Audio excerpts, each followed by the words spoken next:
بسم الله الرحمن الرحیم. السلام علیکم. د یوټیوب چینل د قصو بابا نه زه یو ځل بیا ستاسو په خدمت کې حاضر یم او نن مې دله ډېره خوندوره ښکلې او مزیداره پخوانۍ قصه راوړې ده. زما هم ډېره خوښه وه او ډېره مخکې مې اورېدلې وه، خو بیا رانه لږه لږه یېره شوې وه، خو قصه مې اوس په لاس راغلې ده. ډېره ښکلې قصه ده. امید دی چې څنګه چې زما خوښه ده داسې به ستاسو هم خوښه شي. ضرور به ما ته په کمنټس کې وایي چې ستاسو قصه خوښه شوه که خوښه نه شوه. قصې له به راځو. قصه ده د مراد او نامراد. ډېره ښکلې خوندوره قصه ده، ډېره مزهناکه قصه ده. قصې له به راځو، خو د هغې نه مخکې څه ملګري دي ستاسو مینوال دي، د هغو نومونه په یو سالمه: ذبیح الله، طاءالله خان، واجد مومند، زاهد خان، محمد جمیل، ثاقب امین، عبدالله جان، آصف خان، ارشاد خان، رضوان جانی، ولی خان، صمد حیران، پرویز عالم او عمر صادق. دا ملګریو سرونه چې هغو کمنټس کړي وو، چا واټساپ باندې میسیجونه کړي وو چې زموږ نومواله، نو دوی نومونه مې هغه څه چې کوم پاتې شوي ملګري د هغو بښنه غواړم. انشاءالله را روان ویډیو کې به کوشش کوو. قصې له به راځو. وایي چې پخوا په زمانه کې یو سړی و، په شړه کې روان و، چېرته لرې. پخوا خو داسې دونه غټ روډونه هم نه وو او لکه دومره سهولتونه هم نه وو. خلکو به په اسونو باندې سورلۍ کوله. اس به پخوا چې د چا سره و نو هغه به داسې سورلۍ وه لکه نن چې د خلکو سره ګاډی. نو یو سړی دی چېرته ډېر لرې روان دی، نو پیدل روان دی، سهار د کوره وتی دی، قلاره قلاره روان دی روان دی روان دی. په دې کې شاته نه یو کس بل را روان دی، په اس باندې ترپک ترپک خیجي را روان دی را روان دی. چې ده ته راورسېد نو ده سره سلو شو، ده سره به قلاره قلاره روان شو. په ده سلام کلام وکړو، تپوس مپوس، وروره چېرته ځې چېرته نه ځې، خو دې ښه. بیا ته دې پیدل کس د دې اس والا نه تپوس وکړو چې وروره ستا څه نوم دی؟ نو هغه ورته وایي چې ملګریه زما خو مراد نوم دی. نو ورته وایي چې ښه، وایي چې ستا څه نوم دی؟ نو د پیدل سړي ورته وایي چې ستا مراد نوم دی، نو زما خو بیا نامراد نوم دی. ځکه چې ته په اس روان او زه چې کوم زه پیدل روان یم. دا مراد ډېر خلک و، ډېر نیک او ښه سړی و. نو ده دې بل ته ووایي دا کوم چې ځان ته نامراد وي چې هلکه ته ولې خفه کېږې؟ دواړه خو اوسه په لاره باندې ملګري وو او زه زما سره په لاره کې ملګری شوی، نو ستا په ما حق دی چې یاره زه ستا خیال وساتم. نو داسې کار به وکړو چې اس یو دی نو دواړه خوا ته نه شو سورېدی، خو داسې کار به وکړو چې کله به پرې ته سورېږې، ته به پرې ځې، او کله به زه پیدل ځم، زه پیدل ځم او کله به زه واپس راخېږم نو ته به پیدل ځې. اوس ملګرتیا ته راغلي یو نو د یو بل به خیال ساتو. د نامراد زه په دې خبره ډېر خوشحاله شي چې یار دا خو ډېر ښه سړی دی. نو بس دا مراد د دې اس نه راکوز شو، دا نامراد یې ورته ورخېږو، ده ته یې چې اوس دا اوس ته نمبر وکړه، اوس ته داسې ځای پورې لاړ شي، بیا چې زه ستړی شوم بیا به ته راکوز شو. دا نامراد څه ځای په دې اس روان دی او دا مراد ورسره دغه شان پیدل پیدل روان دی. دې نامراد پړه کې لالچ راغی، لالچ ډېر خوشی شی دی. هغه اردو کې چې دغه وایي لالچ بوری بلا ہے که نه، نو هغه هسې خبره نه ده، ګپ نه دی، هغه ډېره صحیح خبره ده. دا به تاسو مخکې وینئ چې لالچ څنګه بده بلا ده. نو دې نامراد پړه کې لالچ راغی چې یاره که زه دې اس له اوسه د دې اس دا پړی راکړم او که دله زه منډه ورکړمه، نو دا مراد خو ما نشي رسولی. دی که په ما پسې ډېره منډه وي، خو هغه به پیدل په خپو را منډې وي، دا اس چې اس خو سم سم ځناور او سم سم شیونه یې نشي رسولی، نو دی به یې سره ورسوي. او پرېږده چې راځي سړی خپل کار به کوي. مړه په ده څه کې، دا اس تیالم او زغلم پې خپل کار به پې سر کړم، چې کوم ځای ته ځم هلته به یې خرڅ کړم. چانس دی چانس ووه، دی پرېږده چې ځان له خپل کار کوي. پړه کې دا لالچ سر راوچت کړو، شیطان دوکه کړو. بس ده چې دا اس ته پړی راښود او اس ته عید او ویجو اس چې په مخ کې کړو، پاوی کړو. شاته نه پې مراد نارې وایي هلکه دا څه کوې، هلکه دا چېرته لاړې، هلکه تا خو زما نه اس بوت وې، هلکه تا چېرته لاړې، هلکه دا خو دې بد. څه نارې پې ووالې، څه منډې پسې ووالې، خو په منډه هغه رسولی نه شو. په نارو پسې هغه راګرځېده نه په اوازونو، ولې چې هغه خو شیطان پړه کې راغلی، هغه خو هسې نیت کړی و د غلا یې وکړه، د ده سره د دغه نیکي چې کوم دی نو هغه هسې سین ویوړه. مراد د دې نامراد په دې عمل باندې ډېر خفه شي چې یاره ته وګوره، دی زما سره په لار را روان و، ما د ده سره نیکي وکړه، خپل آس ته مې راوخېجو، نمبر مې ورله وکړو چې زه به نمبر باندې په دې آس ځو. پیدل روان و او عجز کېده او ده زما سره دا کار وکړو. بس هلته یې خبر راغله چې ګوره ښه مه کوه، بد نشته. په شړ او بیابان کې پاتې شوی دی، غیر چاپېره نه نور څه خلک شته، نه څه کور شته، نه بل څه شته، هېڅ هم نشته. شړ بیابان دی او خوشي لار ده. دی به دې بیابان کې روان یو ځنګل ته ورسېد. چې ځنګل ته ورسېد د مازدیګر ماښام ټایم دی او په دې کې ناګهانه چې کوم دی سیلۍ شروع شوه، باران اندازه ده او تیزه سیلۍ ده، په دې کې ورېځې رالې، ګوري ورېځې رالې، تکې تورې ورېځې جمع شو. ناګهانه دغه چې شلاق باران راښکې شو. د ده سره هېڅ هم نه و چې په ځان یې پرې پټ کړی وی او بس په دې ونو کې منډې والي، یو خوا بل خوا یو خوا بل خوا. په دې کې یو غار په نظر راغی. وږي له خو د ډوډو ټپې نو ده چې دا غار په نظر راغی نو بس ده نه یو کړو نه بل کړو، بس منډې کړې او بس دې غار ته ورننوت. شپه هم وه، ماښام او شپه کېدو واله وه. بس ده وایي چې راشه دا خو د الله د نامه نظر شم، دا خو بس غټ چانس ولګېد، دا خو غټ غنیمت دی. اوس په دې غار کې به شپه تېره کړم، ارام به وکړم، شپه ده او باران نه به هم بچ شم. سهار بیا الله مالک دی، ګورو به ګرځم به. څنګه چې دا شپه پخه شوه، په دې کې غرب خاته څه ګوري چې یو منظری را روان دی. منظری تاسو ته ما په تېره قصه کې هم ویلي چې منظری زموږ د سوات د بر علاقو د خلکو ته منظری وایي. ښکته د مردان سمې درګۍ او د دغه پېښور دغه ملکونو خلکو ته ازمری وایي. نو اوس دا غربار خیږي، څه ګوري چې اوس منظری را روان دی. راغی د دې غار مخې ته چې کوم دی نو ښکلی کېناست، ډډه یې ولګوله. باران ودرېدل دی، اوس ماحول برابر دی. ښکلی د دې غار مخې ته یو طرف ته چې کوم دی نو مزېدار کېناست. په دې کې چې اوس بیا چې کوم دی شور کشار خیږي، څه ګوري چې اوس شرمخ روان دی. شرمخ راغی د دې منظري مخې ته، هل طرف ته بل طرف ته کېناست. په دې کې ګیدړ هم راغی. بس دیو خپل ګپ شپ شروع کړو. دې شرمخ دې منظرې ته ویي تره کاکا څنګه چل دی نن سبا؟ ډېر خوشحاله او ډېر په سور کې، ډېر په مزو کې ګرځې. ګوره چېرته د ښکار غوښې دې را باندې مونه خورولې وو، پته نه لګي چې کوم ځای ګرځي، څه پته دې هم نه لګي. بس دې منظري ورته وایي چې هلکه وراره داسې کار دی چې دا مخامخ ډیری ییني. ډیری اصل کې مونږ داسې چیت شان غر چې داسې ډېر زیات دنګ نه یو، داسې یوازې غوندې کې داسې ټوپۍ غوندې کې ولاړ یې هغه غر چیت شان دی. نو مونږ هغې ته ډیری یا ډیرکۍ ورته زموږ خلک وایي. وراره وایي دا مخامخ ډیرکۍ ییني؟ وایي دا ډیرکۍ چې دا ډېره کمالي ده. هغه وایي هغه څنګه؟ وایي چې په دې ډیرکۍ کې د 7 بادشاهانو خزانه پرته ده او زه لاړ شم بس په دغه ډیرکۍ کې ګرځم را ګرځم. نو خزانه خو زما د کار نه ده، خو زه چې دغلته په دې خزانه باندې له پاسه ګرځم را ګرځم نو زما دا ډېر خوشحاله دی. هلته زه ډېر په سور کې یم او هلته بس درته ښکار نیم ځان له وکړم، هلته بې غاښ ګرم وکړم، به زه ټوله ورځ هلته ګرځم، به دغه ځای کې زما ډېر خوشحاله. دلته یو اهمه خبره ده، دا مال چې دی که نه، مال دا قدرتي فطرتي خبره ده چې د دې سره دا چې د چا سره هغه انسان مست غوندې کي، خوشحاله طبیعت یې برابر. اوس اکثر داسې خبرې هم راغلي، ما د مشرانو نه اورېدلي دي چې په بعضې داسې ځایونه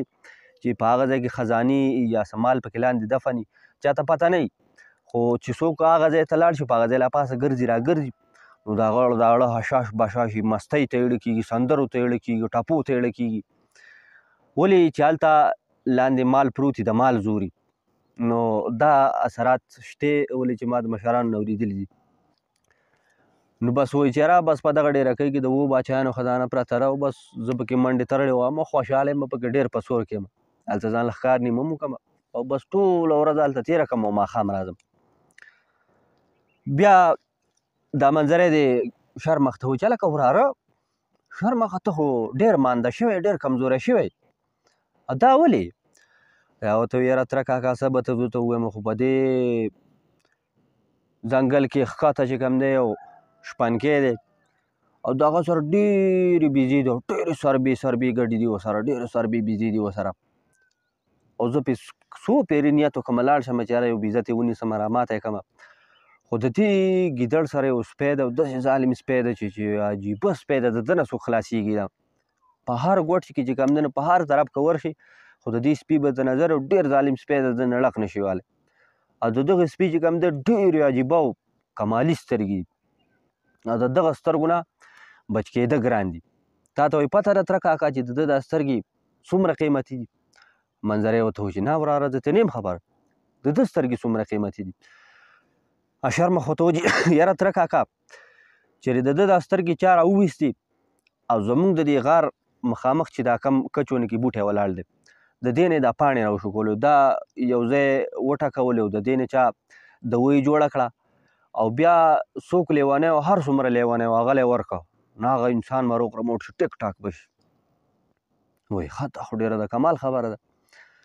بیا پکې دې دواړو د دې ګیدړ نه تپوس وکړو چې هلکه ګیدړه ستا هم څه مزه نشته یاره ته خو ځان له څه ګډوډ یې. د هغه هم د دې دواړو نه ګیله وکړي چې یاره منظري کاکا او شرمخ ماما تاسو به چا څه غوښې مخې خوروئ نه ځان له چې کوم دی یو ځای بل ځای ماتې کوئ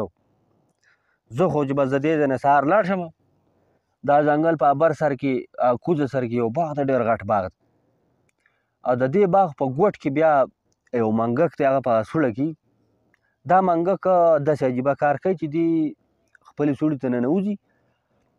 او چې راوځي نو یا ورسره د سرو اشرفۍ یا ورسره لالونه غمي او بس دی ټوله ور دې سوري د دننه ځي او دغه لالونه اشرفۍ او دا غمي چې کوم دی دا راوړي او بار ته ډېره کوي راوړي او بار ته لکه څنګه چې نور منګکان د خپلو غارونو نه د خپلو سورونو چې کوم دی خاورې راوباسي دغه منګک چې کوم دی دغه د لالونه او غمي دا شینې راوباسي داسې ډېری ته جمع کړله بار ته لکه خاورې چې پرتي او زه بس زه لاړ شم زه ټوله ورځ دې منګک ته په تماشه یم دا راته څه ناشنا تماشه ښکاري د زه دا تماشه راله څه ډېر خوند راکړه ډېر ناشنا راته ښکاري او زما دا خیال چې یاره دی د سره د اشرفۍ راوباسي کیدای شي د غار نه څه د خوراک څه هم راوباسي زه به یې وخورم نو د خوراک څه هغه راوباسي نه او ټوله ورځ زه به زه د هغه په تماشه ناست یم نو بس د هغې د وجې چې کوم دی نو خپل ښکار له ملا لاړ شم نه څه چرګان مرګان ونیسم نه څه بل څه وکړم دغه شان پاتې شم نو د هغې د لاسه بس زه وچ کلک شوم خراب شوم. د دوی دا مشغولتیا روانه وه دا مراد چې کوم دی دننه په دې غار کې ناست دی حاجت ویرېدل هم دی چې یاره منظره یې شرمخ او د بلاګانې راته راغلې د باغ غار خولې ته راته ناستې دي بل طرف ته خو ځان یې غلی کړی دی بیخي او د دوی خبرو ته هم غوږ ایښی او دا ټولې خبرې یې واورېدې چې څنګه سهار شو ځناور چې کوم دی دا ډېر وختي ډېر په ټایم پاسي نو دا ځناور څنګه چې سهار رڼا لګېده بس دا ځناور خپلو ښکار باندې خپل دغه بس د دې ځای نه ووته لاړه چې ښه رڼا ولګېده ماحول ښه برابر شو دا مراد د دې غار نه راووت خبرې خو ټولې دا اورېدل وې مازغو کې ځان سره نوټ کړې وي چې څنګه چلو د ټولو اول د سره خو چې د غار خولې ته چې کوم بوټی و دغه بوټي کې چې کمې پاڼې وای ته ټولې راوشکولې ځان سره یې وتړلې په څادر کې یا په څه غوټي کې بیا روان شو نو بیا د ګیدړ هغه وینا ورته یاده وه د ګیدړ په هغه وینا هغه چې ویلي یار د باغ په دې کوز سر کې په پلانکي ځای کې باغ دی روان چې څه پوره سفر یې وکړو باغ ته ورسېد باغ ډېر غټ باغ دی د مڼو باغ دی یا د هر شي باغ چې دی خو باغ دی دی په دې باغ کې ګرځي اوس دا منظري د ګیدړ د خبرې مطابق چې یاره د باغ په یو ګوټ کې د منګک سوړه ده دی روان نو چې یو ګوټ ته ورسېد نو واقعي چې هلته د یو منګک سوړه و منګک هغه شان لګیا و لالونه او غمي او دا د سرو اشرفۍ راوباسي لوی ډېری کته جمع کړی دی بس د بیا دا خپل څادر راکولاو کړ او څادر یا هر څه چې دي اوس تیلې څه د غوټې څه ذریعه چې ورسره یا څه بل څه طریقه باندې نو دا لالونه او دا غمي په بېله غوټه جوړه کړه دا یې ځان سره بېله پټه غوټه جوړه کړه او دا اشرفۍ چې کوم دی نو دا یې بېله غوټه جوړه کړه او بس د هغه ځای نه روان شو روان دی د ځنګل دی بل طرف ته راغی کوم ځای کې چې د شرمخ د وینا مطابق چې هلته یو شپنکی دی او بیزې دي ورسره او د هغه سره یو سپی دی ډېر کمالي سپی دی سترګې ډېرې عجیبه دي بس دی چې راغی څه ګوري چې هره شپنکي واقعي د شپنکۍ د دنیا بیزې او ګډې دي ورسره هغه سری لګیا دی او سپی ورسره هم دی دی په دې شپنکي پسې لاړ چې هلکه دا سپی دی په ما راخرڅی ولې نه شپنکۍ ورته وایي چې یاره داسې کار دی چې دا زمونږ د نایک سپی دی زما سپی نه دی زه خو ځان له مزدور یم شپنکی یم او دا بیزې ساتم هغه له په مزدورۍ باندې شپنکیان چې کوم دی ولې چې د هغو 200 300 500 ګډې یا بیزې نو هغه خو داسې نه کېږي چې په یو کس ساتلی کېږي که نه په یو کس خو نه ساتلی کېږي نو هغه هغې له نوکران هم نیولي زموږ په دې علاقه کې د دنیا ګرځي هغه چې کوم دی کسان ورسره یې نوکران ورسره یې ګډې بېزې دی یو کس صرف د یو هغه سره اکثر په خپله مي خو د ځان سره یې دوه درې کسر نور نیولي ولې چې دا ګډې یا دا بېزې چې کوم دی دا ځای په ځای داره ګرځول په یوازې ډېر ګران نو دغه شپانکۍ ورته وویل چې یاره داسې کار چې دا خو د نایک سپی دی او زه د نایک سپی په تا څنګه در خرڅ کړم زه خو د هغه ځان له د هغه نوکر یم دا بېزې ورسره ساتم دی ورته ویل چې ګوره داسې کار وکړه د اشرفو هغه پڼ ورته وښیي چې دا پنډوکی به درله درکړم دا سرو اشرفۍ دي مزې به پکې ځه په نایک باندې څه کې بېزې ورته په ځای پرېږده او سپی به چې کوم دی نو سپی مالا راکړو هغه ته به وایي چې سپی مړ شوی دی بس دغسې به ورته ووایي شپانکي چې دا د اشرفو دا ډېری یې ولید ووایي چې هرته په دونه ډېرو اشرفو دا سپی غوړ دی خو ځان له لیونی په سپي څه کې بس شپانکي زر زر منډې کړې سپي غاړې ته یې پړی واچوه راوړو مراد ته یې ونیو سپی دا واله مراد ورته وایي چې نه زه خو داسې سپی نه لم زه په داسې سپي څه کوم ما له به سپی مړ کې مړ سپی به راله راکړې زه به د سره څه کوم په ده باندې ځان خورم بس شپانکي چې دا واورېده نو شپانکي خو اشرفۍ لیدلې وي یو لوی ډانګ ورسره وځو هغه چې د سپي دې ملک له راخلاص کړو چې په هغه ځای عاجز سوړ کړو بس دې مراد دې شپانکي له اشرفۍ ورکړې ده ته یې بس ته دا خپلې اشرفۍ والو ځه مزې کوه او په خپله یې د دې سپي نه دا سترګې وویستې او یو سیند غاړې ته روان شو روان چې سیند غاړې ته ورسېدو سیند ښه په چاپو بهیږي خو تېز اوبه دي ښه مزېدارې یخې د هغې غاړې ته چې کوم دی نو کاڼي پراته دي غټ غټ کاڼي پراته دي پلن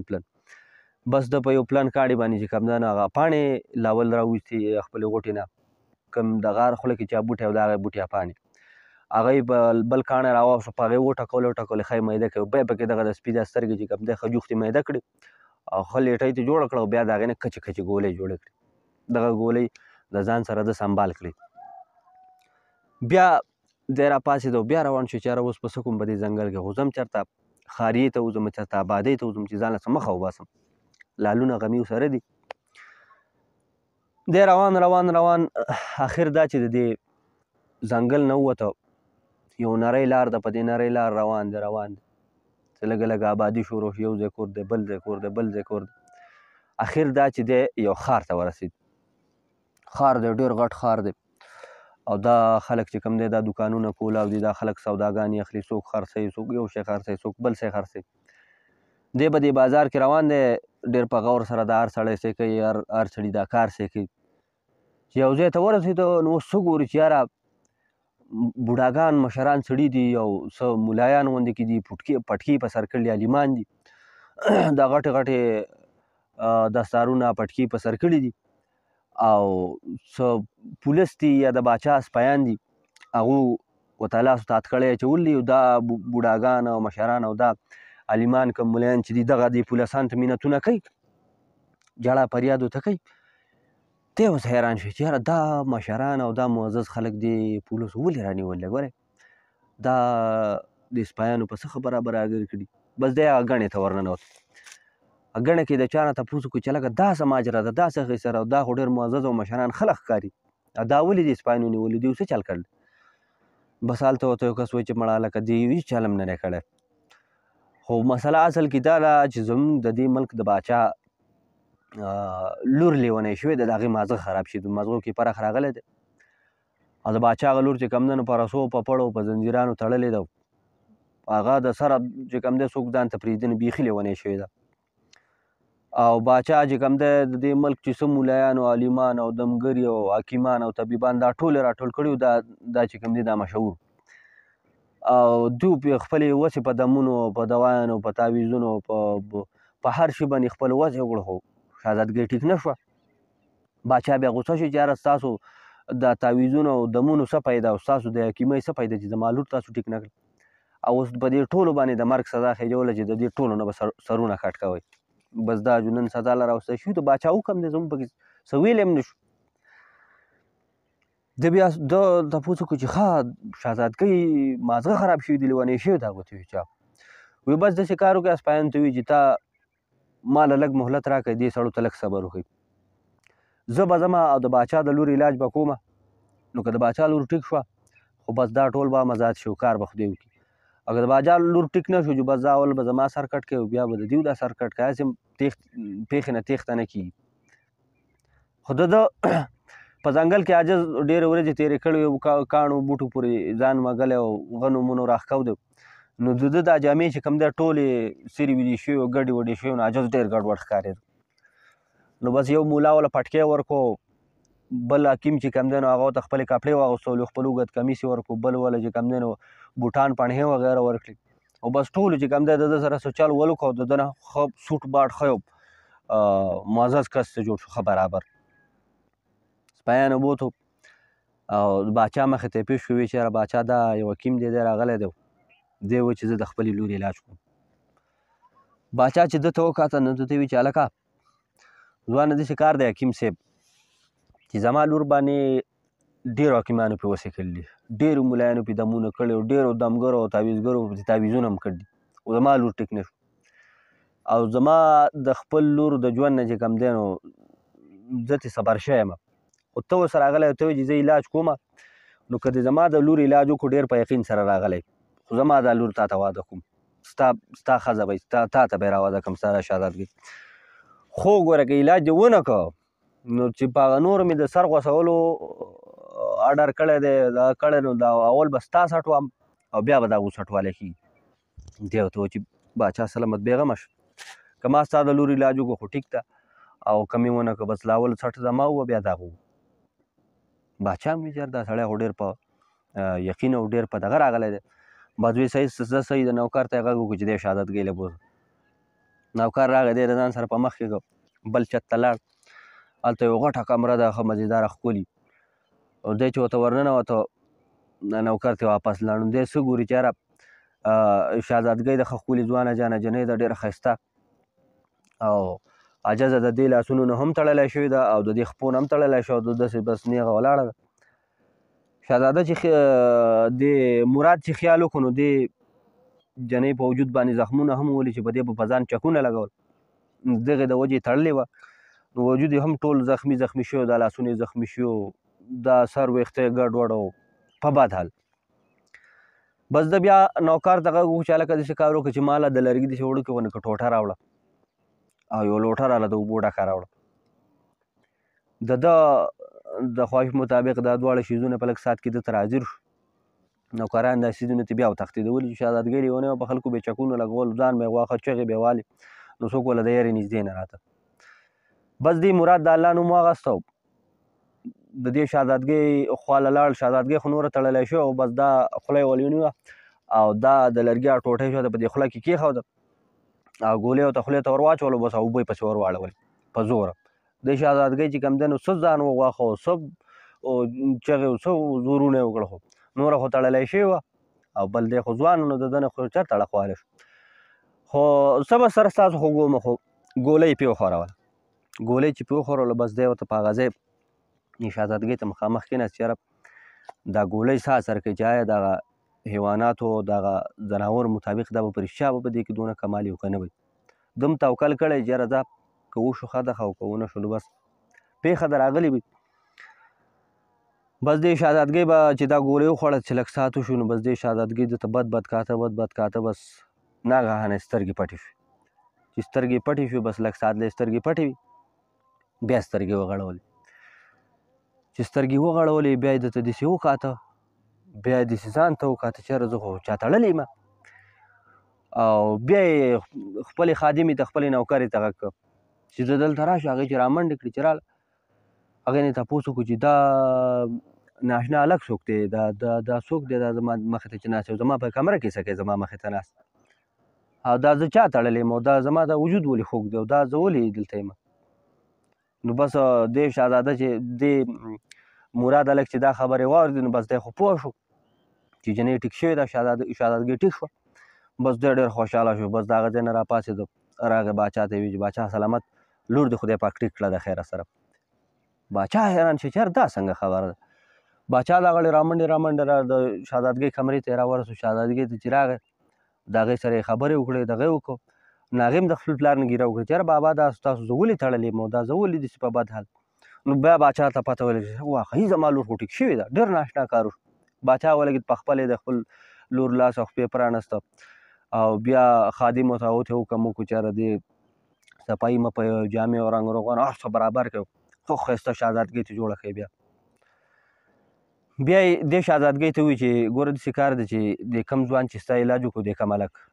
ته لیونی شوی او تا خو به په خلکو چکونه لګول څوک به دې ځان ته نږدې نه پرېښوده دا لاس او دا وجود چې دی خوږ دی دا دې په ځان په خپله چکونه لګولي او زورونه به دې کول او خلک به دې وال او موږ په پړو تړلي وو لیونی شوي او موږ چې کوم دی نو ما دومره د ملک طبیبان او ډاکټران او د مګر د دنیا خلک مې راوڅه خو چا د باندې چې کوم دی نو د چا علاج اثر ونه بیا دغه ځوان راغی نو هغه سره ما دا شرط ایښی و چې ګورې که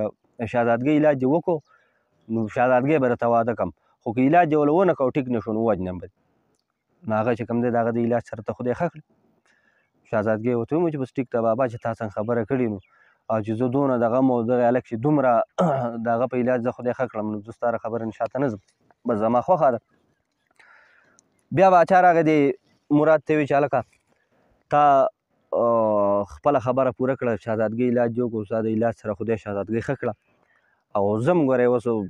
څوک یم او زم باچا یم زه خپلې خبرې نه تښتم او دغه مې لور د شهزادګۍ ده او بس نن نه بعد ته زما زوم یو دا به تا ته دروازه کوم دې مراد ورته ویل چې یاره باچا سلام بس ټیک ته ستا خبره زه منم او ډېر خوشحاله یم ستا په خبره خو داسې کار دی چې ستا لور چې دا شهزادګۍ ده نو دا درته په چوپړو موپړو کې اوس درته په کچه کورونو کې نشم کېنولی دې له به ښه زه عالیشانه محل تیاروم او ښه عالیشان ځای به ولو جوړم او فلحال زما سره داسې ځای لا نشته ته ما له لږه موقع راکړه لږ میاد راله راکړه چې زه ځان له ښه یو غټ محل جوړ کړم یو مزېدار ځای جوړ کړم نو بیا به چې کوم دی شهزادګۍ زه واده کړم او بوږی ځم باچا ورته وایي چې ټیک ته ستا خوښه ده ځکه شهزادګۍ د ستا امانت ده ستا ښځه ده چې کله یې ته بوځې او چې په دې ملک کې چې د کوم ځای خوښې په کوم ځای کې ته ځان له محل جوړې په کوم ځای کې ته ځای جوړی نو بس تا ته اجازت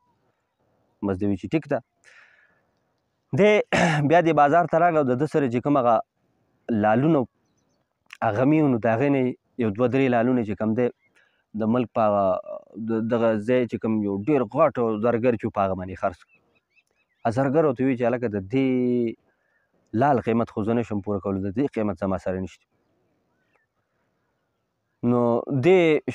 مراد ورته وایي چې ستا سره د دې چاخري ستا سره چې څومره یي بس هر څه راکړه تا ته زه نه یم چې دې څونه قیمت د زرګر چې سره چې څومره پیسې وي څومره دولت و هغه ټولې دې هلک له ورکړو چې دا واله خو بیا و چې ځوانه ستا د دوو درېو لالونو یا غمي چې دي د دې قیمت ګورې اوس هم دغه نه دی خو زه تا ته د دغې قیمت نشم در پوره کولی دا ډېر بیش قیمت او ډېر قیمتي څیزونه دي بس دې مراد ورته وایي چې بس ستا هم په دغه قیمت شو دا کم دومره لوی دولت چې تا ماله راکړه د ده پیسه کار د ده سره خو پنډ بیا هم ډک و د غمونو دغه غمو د لالونو دغه پیسې هغه اشرفۍ وغیره هر څه چې وو د هغه وخت مطابق هغه یې راواغسته او بیا بازار ته راغی نو مزدوران او جاډیمار د ځان سره ونیو او لاړ ټیک هغه ډیرکۍ ته لاړ کم چې هغه منظري چې کوم دی د هغې ذکر کړی و چې یاره په هغې کې خزانه ده د 2 باچایانو خزانه ده پکې او ډېره غټه خزانه ده او د نه ختمېدو ده هغه ډیرکۍ ته لاړ بس دې مزدورانو ته یې ووایي چې یاره د دې ډیرکۍ نه غیر چاپېره چې کوم دی دیوال وهئ بس دا مزدوران لګیا شو دا ګټې به یې راوړې او دا کاریګران لګیا او دا دیوال والی کېده والی کېده ښه پوره وخت پکې ولګېدو د ډیرکۍ نه غیر چاپېره د دیوال و چاردیواري ترې وشوه یعنې دا ډیرکۍ ټوله ده په قبضه کې ځان له واغسته باچا خو ته اجازت کړی بیا د نور مزدوران راوسته او په دغه باندې لګیا کړل په خزانه باندې دا خزانه یې هم راویسته خزانې ته راویسته څه خو چې صرف لارې ورته جوړه کړه هغه خو د ختمولو خزانه نه وه او بیا چې کوم دی دا شته مزدوران په دغه کار کې لګیا دي بیا ته یې لاړ نو نور مزدوران او نور کاریګران یې راوسته چې اوس د دې ډیرکۍ په سر باندې زه ځان له محل جوړ کړم چې لاړ دی بازار ته څه ګوري چې یاره د اړمار مزدوران ولاړ یو په منځ کې پکې دغه نامراد پکې هم ولاړ دی دغه نامراد پکې ولاړ دی نو دی د ده خو بیا ډېر سوټ بوټ برابر شوی او ډېر ښایسته جامې او پیزار او ډېر رنګ روغنې برابر شوی دی هغه نامراد دا مراد ونه پېژنده خو د مراد دا نامراد وپېژنده بس ده چې کوم دی دغه نورو مزدورانو د اړمار سره هغه هم را په مخکې کړ چې را په مخکې کړ خپل ځای ته یې بوتو بیا یې د دې دیاړي مارو هغه مشر ناظر یې راوست هغه ته یې چې ګوره داسې کار چې هغه پلانکی کس یې نه دی ورته وی چې د ده نه به کار دومره هم نه لیدی به تنګی نه ده چې په خپله مرضه چې دار څومره کار کوو داسې ګران کار به ورته ښیم نه ټول نه اسان کار به ورته هغه لکې او پیسې به ولې چې کم دی د ټولو نه زیاتې ورکړي چې نورو له 10,000 روپۍ ورکوي نو دله به 20,000 روپۍ ورکوي ډبلې پیسې به له ورکړي هغه ته وایي چې ټیک ده کار روان دی محل جوړېږي او دغه نامراد چې کوم دی دغه ټیکهدار دی یا د دیاړي مارو دغه ناظر چې دی دی ورته بس داسې آسان کار کله بس یو کار کله بل کار داسې آسان کار ورته ښیي او داسې خاص کار پکې هم نه وي چې کله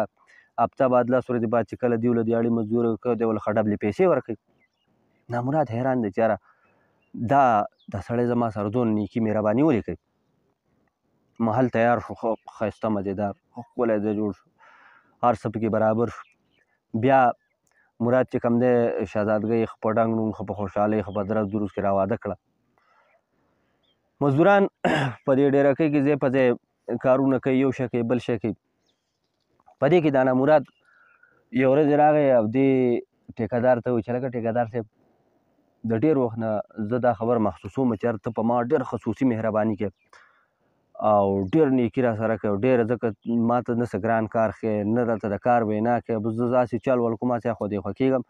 او دیاړي راله د نور نه ډبله راکړې دا څه کیسه ده ته ولې په ما دونه مهربانې هغه ورته ګوره ځوانه زه په تا ډېر مهربانه نه یم زما په تا نه مهربانه زه خو ټیکهدار سړی یم زه خو چې د یو دیاړي مارو نه د 2 دیاړي مارو کار مې نه اخیستی نو زما چې کوم دی زړه نه مړېږي دا خو مشر نایک کوم مالک چې کوم دی هغه راته وینا کړې وه د هغه په وینا چې کوم دی نو تا له زه دا ورته وایي چې ښه بس دی چې کوم دی په منډه بس راشي په مراد پسې ځان راورسوي مراد ته وایي چې لکه مشره یا نایکه دا دغسې بس تاسو دا دونه مهرباني په ما کوئ او دونه ښه زما سره کوئ زه خو نه تا پېژنم او نه مې درسره چېرته څه ښه کړي ما تاسو سره به څه کړي او تاسو ولې زما سره دونه ښه بس دا مراد ورته وایي چې لکه ته به ما نه پېژنې خو زه دې ډېر ښه پېژنم دی ورته وایي چې څنګه وایي چې زه خو مراد یم هغه په لاره چې را روان وم او ستا سره په لاره ملګری شوم تا سره مې نیکي وکړه تا له مې آس درکړه چې یاره دمه مې دله درکړه چې سزی په دې آس لاړ شي بیا به زه لاړ شم بیا به ته لاړ شي دواړه به روان یو دا اوږد سفر دی په چل ول به کېږي او تا چې کوم دی زما نه هغه آس راوتښته زه به په هغه شړ بیابان کې په ځنګل کې تا زه پرېښودم خو تا زما سره دغه چل وکړو او خدای زما دپاره دا سوچ کړی وه بیا ورته ټولو قصه وکړي چې یاره زه داسې غار ته رالم او منظر یې داسې قصه وکړه او شرمخ داسې قصه وکړه ګیدړ پکې داسې قصه وکړه زه بس بیا راووتم دغه ټولو هغه چې کوم شي نیولي وه هغه مې ترلاسه کړه بیا د ښار ته رالم دلته دا چلو شو شهزادګۍ علاج مې وکړو باچا بیا وایي چې بس دا شهزادګۍ به ستا ته در واده شو نو بس دا ټوله قصه ورته وکړي اوس وایي ستا نن ستا د مخې چې کوم دی دغه د 7 باچایانو خزانه مې په دې ډیرکۍ کې پرته ده او دا مزدوران چې کوم دی دا به د لګیا ده راوباسي د نه ختمېدو ده او دا عالیشان محل مې جوړ کړلی او د باچا لور شهزادګۍ مې راواده کړله او خواهشاش باشه دلته ناست یم خوشحاله د څه شي ته مې ضرورت نور نه شي دا ورته وایي چې ښه او ده ته وایي چې بس ته پروا مه کوه تا زما سره ډېر سخت بد کړي دي او ډېر زیاتی دې راسره کړی خو هېڅ خبره نه ده هغه هر څه ما تا ته معاف کړي دي او بس راځه او د دغه مزدورانو سره لوغېږه رالوغېږه او کار کوه ما سې خو دې ښه کېږو همدغه شانې ستا به ډبله دیاړي چلېږي او ته سره فکر مه دا مراد خو بیا هم د زړه نه صفای اړی ښی رحمدلی دونه نیک سوچ دی وکړي چې د دغه تېر شي ده ته څه قار دړ ونه کړي چې هلکه خنځیر بچیه تا خو زما نه آس تښتولی یا هلکه غله غوندې کې تا خو زما نه آس تښتولی ته خو غل او یا چېرته د باچا سپایانو ته ویلې چې دی ګرفتار کړې غل دی داسې ورسره څه ونه کړه الټه یې ورسره نیکي وکړه چې زه خیر تا زما سره بد کړي خو زه چې کوم دی تا ته څه نه یم بس هم په دې محل کې چې کوم دی راځه او دغه کار کوه یا ونه چې ډبله دیاړي به دې چلېږي دو سره دونه ښه وکړه خو بیا خبره لالچ لرله لالچ ډېر خوشی شی دی په سبا له چې کوم دی دا نه مراد چې دی د شپې لاړ شي دی په زړه کې ځان سره سوچ وکړي چې یاره دغه غار خو زه هم معلومولی شم دغه غار ته به لاړ شم او په دغه غار کې به کښېنم او ده چې څنګه داسې د هغو خبرې واورېدو داسې خزانې هر څه چې معلوم کړو زه به هم هلته کښېنم او زه به هم داسې چې کوم دی نو د یوې غټې خزانې راز معلوم کړم ځای به یې معلوم کړم او زه به هم داسې خزانه راوباسم دی چې دا دونه په مزو کې دونه په خزانو ناست داسې به زه هم راوباسم نو حسد واغستو لالچ واغستو په سباله چې کوم دی د دیاړي مارو سره کار له رانغی داسې چل وکړو چې لاړ په ځنګل کې ګرځي ګرځي ګرځي هغه غار معلوموي اخر ځنګل په یو ځای کې هغه غار معلوم کړو ټول ورځ ګرځېدلی و ایله مازدیګر ناوخته ماښام غار ته رسېدلی و بس دی لاړ په دې غار کې کېناسته چې بس ایله د شپې ټایم دی اوس ما ځناور راځي و قیصه میسه به کوي بس زه به دې خزانه معلوم به چې کله شپه شوه دی په دې غار کې دننه غلی ناست دی په دې کې غرب غرب جوړ دی منظره یې راغی دی چې ستړی ستومان او خفه کېناست په دې کې بیا شرمخ راغی په دې کې ګیدړ راغی او ګیدړ او دا ګیدړ او شرمخ چې دي دا په سور کې دي ښه په طبیعت کې ښه خوشحاله راله کېناست د شرمخ بیا په دې منظرې باندې اواز وکړ لکه تره کاکا ته خو یاره څه ورځو نه داسې ډېر خفه خفه یو وجود دې هم ډېر کمزوره شو مانده شوی ډېر خفه دا چې دا څه چل دی ولې هغه ورته وویل چې یاره داسې چل دی چې دا کوم مخامخ ډېرکۍ چې وه زه به پکې تلمه چکر یو سیلونه به پکې وال هلته به مې ښکار کوه هلته به زما ډېر خوشحاله و هغه یاره چېرته انسانان راغلي او داسې چاردیواري چې چاپېره کړه بس لاره د ننوتو ته بنده شوه او په ډېرکۍ په سر باندې چې کوم دی نو چا محل جوړ کړی دی ډېر عالیشان او ښایسته محل یې ځانله جوړ کړی او زه خو چې کوم دی په دغه ډېرکۍ کې ډېر عادت شوی یم او زما ړه به هلته ډېر خوشحاله و په بل دی کې مې اړوړه خوشحالېږي بس زړه مې خفه دی د هغې د وجې چې کوم دی نو داسې خفه یم او دا وجود مې کمزوری دی بیا دې شرمخ ته وویل چې هلکه وراره ته خو یاره څه ډېر سوراب شوی او نن څه ډېر په مزو کې ښکارې زه خو ډېر خفه یم خو ته ډېر په مزو کې هغه ورته وایي چې تره کاکا نه یې خبر که نه ډېره ناشنا خبره شوې ده وایي څنګه وایي چې هغه تا ته چې به ما سپی وي نه هغه ظالم سپی او ډېر عجیبه سترګې چې وي هغه چا بل ځای راړم هغه چا وجلی و په یو کنده کې پروت او بس اوس مزې دي روزانه ځم او د شپنکي د کنډک نه چې کوم دی نو یو بیزه راماتوم او غاښ پې ګرمم او مزې دي او بس په لږو ورځو کې کوم دی دا غوښې مې وخوړې ماشاءالله سوراب شویم ښه برابر شویم بیا پکې د ګیدړ نه تپوس وکړي چې هلکه ګیدړ ماما ته هم نن سبا ښه شوی وجود دې ښه شوی دی ډېر خوشحاله ګیدړ ورته وویل چې یاره تره کاکا زه خو به تاسو ته ما ویلي چې تلم به هلته یو د منګک تماشې ته به ناست وم ناشنا تماشه راته ښکارېده او په هغې په وجې به چې کوم دی نو زما نه ښکار پاتې شو دغه پاتې شو هېڅ به ما ونه کړو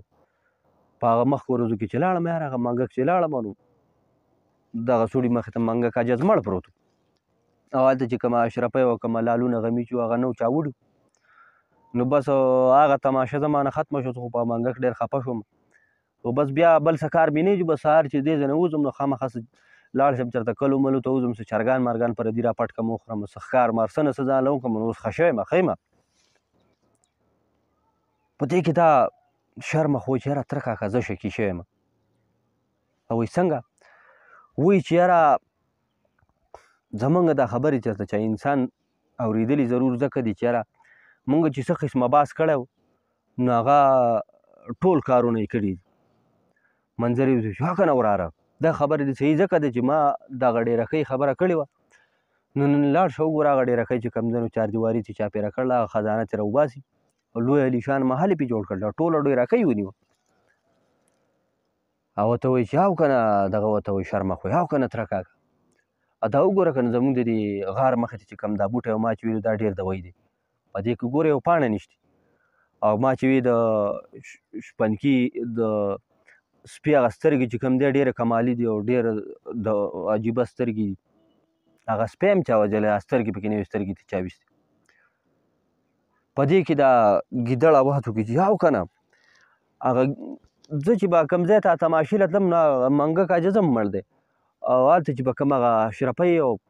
هغه لالونه او غمې پراته هغه هم نشتې چا وړي په دې کې دا منظره وایي چې هلکه وراره شک مې راغلی دی او ټیک په دغه ورځ چې موږ د دې خبرو باس کوو نو په دې غار کې څوک وو ته لاړ شه شا به د دې غار تماشه وکړو بس دننه چې دې نامراد دا خبره واورېده چې یاره اوس خو به راځي بس ده په ځان څادر راټیټ کړو سملاسته غلی چې یاره په دې کې چېرته پټ او په یاره کې شو دا شرمخ چې دننه لاړل چې ولیدل نو بس په دې منظرې باندې غږ وکړه تره کاکا راشه دلته خو څوک دی منظره چې راغی چې ویې کاته دا څادر یې په پنجه راښوته نو نامراد ځوان پروت و نو نامراد هغسې نامراد پاتې شو او منظرې چې بې کوم دی نو په مرۍ وله خوله کېښوده وینې یې ترې راښکودې و ځان له پې چې کوم دی نو غاښ ګرم کړه او بقایا چې کوم دی نو شرمخ او ګیدړ پې غاښ ګرم نو څه شي ویوړ لالچ ویوړ او بل طرف ته مراد چې کوم و نو هغه نیکدله و رحمدله و لوی صفا باوجود د نامراد د بدو چې هغه سره څونه بد وکړو هغه د سره بیا هم ښه کول نو هغه له چې کوم دی خدای وله څومره د ورکړو د 7 باچایانو په خزانو له پاسه یې کېنم او مهاله د باچا لور له خدای ورکړه او ښه د خوشحالو او د مزو زندګي نو دا وه زموږ نننۍ قصه تاسو ته هم چې کوم دی دا دغه دی چې چېرته لالچ مه کوئ د پیسې دغه مه کوئ چې یاره بس دا پیسه ماته دغه شي همیش د خپلو خپلوانو د راټینګولو کوشش کوئ چېرته هم د پیسې لالچ مه کوئ د مال دولت د دې څیزونو لالچ مه کوئ همیش د بل سره نیکي کوئ د بل سره ښه کوئ نو چې تاسو د بل سره ښه کوئ نو تاسو سره به ښه کېږي نو دا وه زموږ نن یو خوندوره مزیداره او د عبرت ډکه قصه نور انشاءالله داسې خوندورې مزیدارې قصې ډېرې را روان دي او په نږدې وخت کې به کوو که خیر تاسو هېڅ چېرته مه ځئ زموږ سره اوسېږئ ډېره مننه ښاد او باد اوسئ د الله په امان